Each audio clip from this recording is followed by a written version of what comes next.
Death penalty and racism.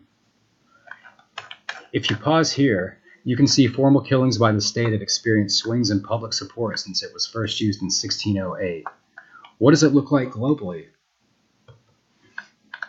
In 2016, 23 countries were known to have carried out judicial executions, a figure that doesn't include the estimated thousands of them in China, who treat data on the death penalty as a state secret.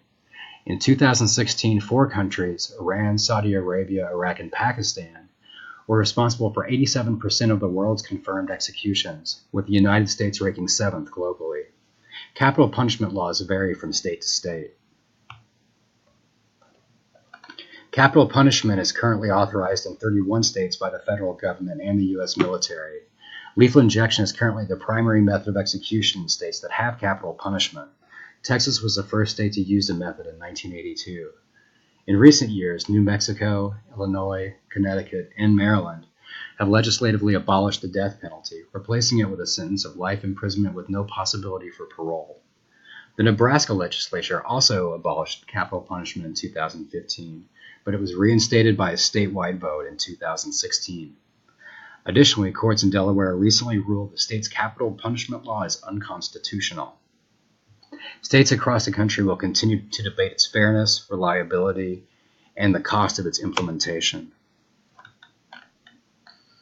In 1981, Stanley Tookie Williams, co-founder of the notorious street gang the Crips, was convicted on charges of homicide and robbery and placed on death row at San Quentin Prison in California. After the first few years of his incarceration, he began to evolve from a dedicated gangster to an outspoken and prolific anti-violence activist and author whose works targeted inner-city youth with messages of hope and an insider's condemnation of thug life. With his formidable OG status, Williams was able to both relate to and reach an isolated population of youth who tend to join gangs and or idolize their lifestyle, with a reality check based on his own well-documented experiences. One of his books, Life in Prison, earned him a nomination for the Nobel Peace Prize, as well as a fervent international following. Ignoring calls for clemency, Governor Arnold Schwarzenegger signed the order of execution and Tookie Williams was put to death by the state in 2005. Putting aside arguments on the morality or the social cost benefits of the death penalty itself, did Tookie Williams die because of his race? 40% of American gang members are white. So what if a convicted white gang member found massive regret and redemption in prison, became a crusader for nonviolence, dedicated his time to at-risk youth outreach, and then earned a Nobel Peace Prize nomination in the process? Would he still have been killed? Would he have remained alive to continue his youth outreach techniques from prison? Contrary to what people think, most of the people put on death row are white.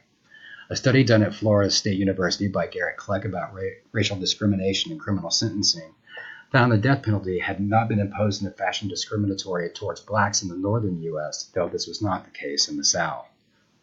However, when the offender is black and the victim is white, the crimes are punished more severely than crimes involving other racial combinations. Luckily, research continues on this vital subject, as does the hope that basic social equality can someday be achieved. What can we do? Some good suggestions here. Jury duty, show up and speak up, vote. Thank you for watching.